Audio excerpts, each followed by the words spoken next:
all about hashtag Yung Totoo Chico as he answers questions today.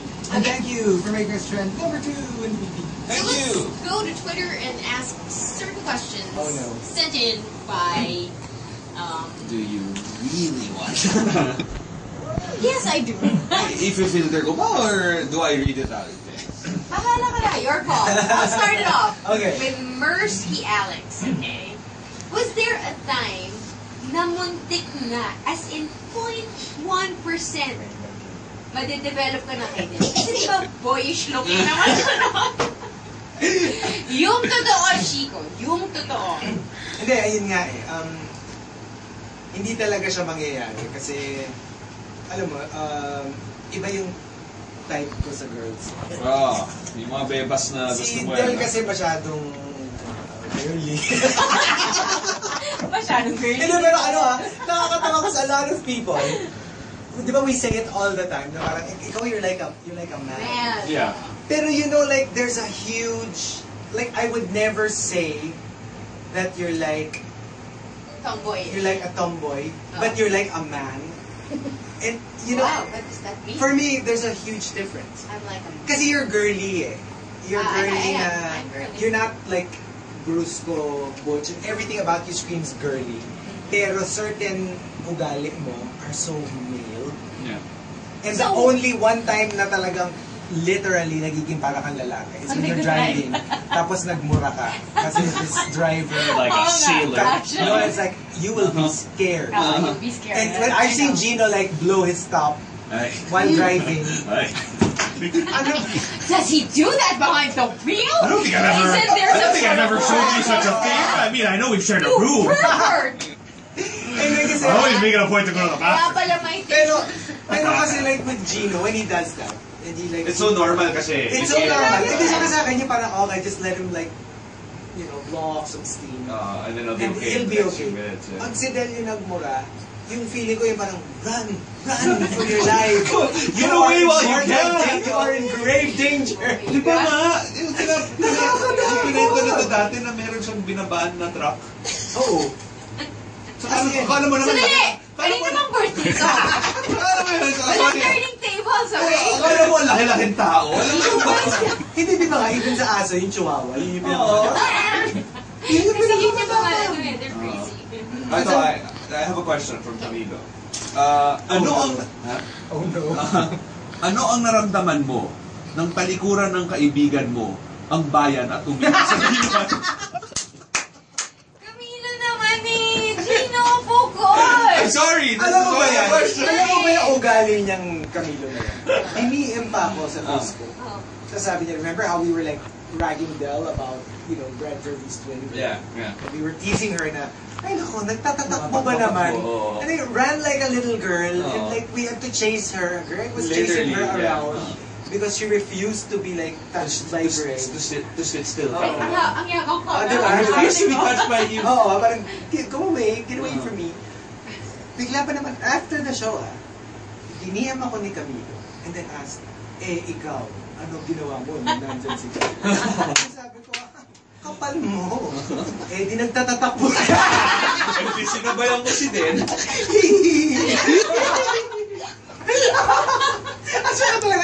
Yeah, I bet he was just waiting for us to finish our show so he could send me a message on Facebook. Okay, here's one from Red Kakay. So we had been doing the show for 3 years.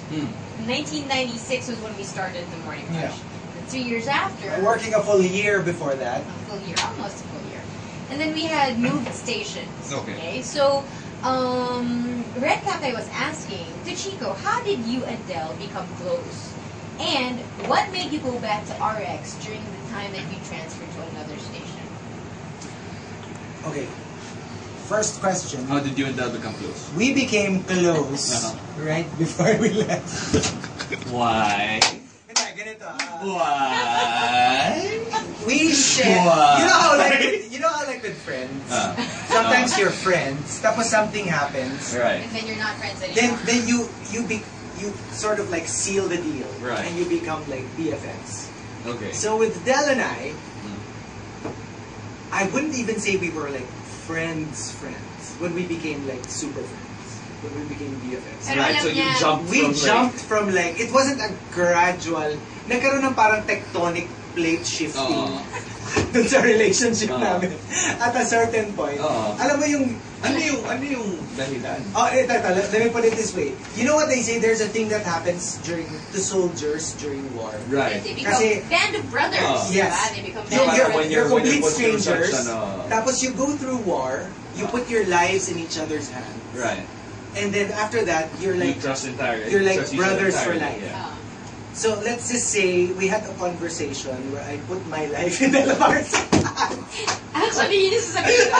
It's not like he wanted me to be his friend. Adam, with what I know, Yeah. he couldn't just let me He couldn't risk out there. antagonizing you. Yeah, parang- You know, like in the morning before that, No. we were like, "Oy, Delamar." No. After the talk, I was like, friend, kamusta ka na, friend? Oh, gusto mo ng kape? So the next logical question would So, Next logical question. Oh, Kasi, wait, di ba, sige. I mean, What's your logic? di ba kasi parang yung sa Band of Brothers, they had the war that they had to go through with you guys. Can I just tell you a dream? Okay. So, at the time, I had such vivid dream life that I dreamt that he and I were walking on a pavement, on a Okay. sidewalk, Right. with our hands, holding hands. Oh, wow. HHWW. So may, So we were okay, just may talking HD ka about- sa kanya. No, we were just talking about certain things, la la la. Yeah. And then I could see a lamppost. We were approaching a lamppost. Okay. So sabi ko, oh no. So I have to let go of his hand. Okay. But if I let go of his hand, baka hindi na namin makakontinue yung pinag-uusapan namin. Oh. I don't know what we were talking about. And then we passed the lamppost. Pwede naman kayong gumilid. Hindi. I don't know. Ito nakikiargue sa dream namin. Wala po, pwede naman kayong gumilid. Bakit kailangan mag-let go? Kontra Hindi, talaga. symbolic nga eh. Okay. So we passed the lamppost. We unclasped Unclasped, our yeah. hands, and then after we clasped again. Okay. So this was leading up to the conversation. Right. So in the way I think of it was, he and I had been, well, we were doing, the show together, and it's like, oh, okay. Yeah. Kaya lang that lamppost was that Was the conversation. conversation. Right. Kasi pwedeng, It was make or break. make or break. Either magiging friends kayo by holding Mag-stick hands kayo. again after, or, You go your separate ways. you go your separate ways. Eh sabi ko, with the information that she holds, Hold my Hindi hand. is get her a friend. Hold my Keep your hand. I held her hand para pag, when she starts talking about it, You can squeeze ko na squeeze it ako. and Alam mo yung pinagkatiwalaan ka ng agret. So, alagang-alaga ako. Kasi ako, ganun ako eh. You tell me, okay, I'm Guarded there. with my life. Tapos dumating si Gino, wala siyang pake. Oo nga. Ano mga ginawa? I only speak the truth. Kaya ito, nung kami naman yung holding hands. Pagdating ng Ang lamppost. hindi mo lang alam, may ka-holding hands sila ako sa kaliwa. Hindi, ginawa ni Gino Boy, dun sa lamppost, nagbitaw kami, nag-unclasp kami ng hands. Tapos paglampas namin ng handpost, nag-clasp ulit kami ng hands. Pero hindi ko alam, naglagay siya ng note dun sa lamppost. FYI. Ito yun, Sabi ni Chico. or other than that, nag-holding hands kami, diba? Tapos lamppost, pagbalik from the lamppost, naka-holding hands, pero nag-tweet na. Tsaka binibideo yun. So, Red Kakai's second question is, what made you go back to RX during the time that you transferred to another station? Kasi this is mainly tricky because we've never talked about why we left, and we never really talked about why you we came went. back. Yeah. But suffice it to say, it was we felt it was the right thing to do at the time. I mean, obviously, we wouldn't do it if we didn't think it was the right thing to do. It felt right. It was for us the right thing to do, and given all the situations. Because at the time, there were people who were saying, "Yay, you're coming back." There were people like, "What? Why? Why are you coming back?" And then there were people who were all out against it for whichever reason, diba? And at the time, we felt, given all things considered, we felt it was the right thing to do. Rainy09 says, hashtag, yung totoo, Chico. What year ka pinanganak? Kahit yung last 2 digits na. Wow. Shot. I swear, we should have got alcohol. Honestly, no, I'm not. I refuse. Meron bang option na, no? Hello, nag-post nga ako sa Instagram. Ano kong hashtag ko, other than the yung totoo Chico. Naglagay ako ng extra hashtag. Blessed to be 35. Woo! What? Ano taon lang tumaas sa akin? Tumaas yung ano. Hindi ko kinaya. Blessed to be 35. It's Hashtag. Suffice it to say, he's so guarded about his age that are we allowed to say that you're here? Whoever is here in the booth? Are we allowed? Yeah. Naman. So, you know, Jay, Ash, and Butter Baby actually gave him a cake. There's a cake. His cake, in lieu of a number on top of it, has a question mark. He's that guarded about his age. Tapos sabi ko, ano nakita may question mark? What are you trying? The age. Pero walang kinalaman sa age. Sabi ko, the age. Okay, gets. Yaman din lamang in front that His tweet was asking, hashtag, yung totoo Chico, adopt a baby or make a baby? Well, there is a way. Preferably make. Pero if not, pwede rin adopt. Pero most likely none. None. Most likely none. Is that like... Sige, nasa niya yung pang-tuition sa toys. yung kung ano mang pang-tuition na dapat mo pabayad ka. Pero most likely none. Ubus na. So no babies for you? I don't see it happening. Kasi parang if it would have happened, it would have happened earlier. Mm-hmm. So I don't know about no babies, pero may baby. Wala siyang baby. Kaya maraming dogs and cats.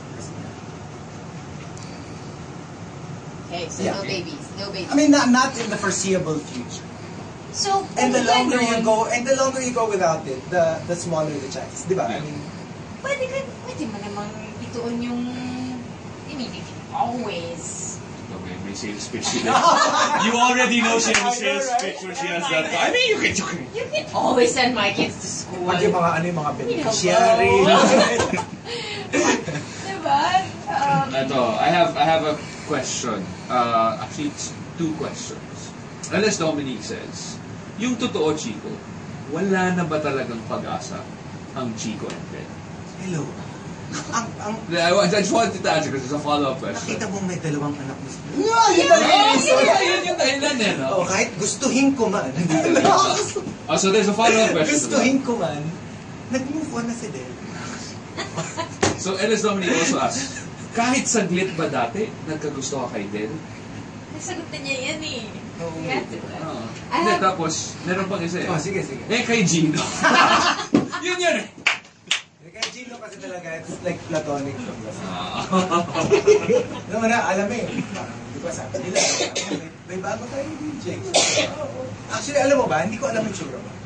Wow. Kasi the first time that I saw you, you were in the Joker. Oh yeah, the Joker outfit. Kasi because Gina, remember, joined Radio Idol. Yeah. So obviously you've been to the station many times. Right. You would do the challenges. Usually it's at night. It's usually at night. So Del and I would never see who the contenders were. Yeah. So the only time that I saw Gino for the first time was a Halloween party. And he was in like the Joker, like Heath Ledger. Ledger Joker. Yeah, that's true. So I didn't actually see how you look like until like I think during a meeting or something. Sorry, I have to say lang. Heath Ledger Joker, prior to Heath Ledger being the Joker. Just have to say that. Yeah. Sorry, that's a point of pride. Rolling my eyes. Point of pride. Point of pride. Parang a friend of mine was saying that his friend went to a Halloween as Rorschach even before Rorschach became a movie, like in The Watchmen. Baka naman he read the graphic novel. Yeah, he was very that's right. What is it you like about your job? Yung totoo, Chico. Well, there are many things, but one of it is, you know how like, not to put down other jobs, but you know how like with some jobs, you already know what you're going to do, what you're going to get for that day. Right. You know, if let's say you're doing something, let's say it's a desk job, you already know what's going to happen. What to expect. You know, with this job, you really don't know. I mean, obviously you know that you're going on board. But what happens on air, what happens, what you say, what people say to you, what how gets brought people up, react to you, you don't know. it's really different. And I guess that's what, and with my kind of personality, You like it like that. I like it like that because it's it's not the same every day. I have one. Okay. From I Am Mrs. Pine. We all know that you're such a huge statue collector. Mm-hmm. Ballpark. Magkano na nagastos? Shots! Actually, Ballpark. si Jotty yung kasi. Sige, ito na lang. Yung totoo, Chico, nakamagkano ka sa Toy-Con? Sa Toy-Con, wala. Sa Toy-Con, Zero. Ang yabang niya, oh. Kasi, Zero. Ito, let me give you I a know talo. why. Usually, by the time Toy-Con is out, he would have already ordered everything. Right. That's there. That's being Actually, on display. one friend of mine who owns a toy store, when I got to his booth, Yeah. he was like, "Oh, Chico, tingnan mo yung mga, baka may gusto mo." Tingnan mo. Wala na, napagad niya. Ganon.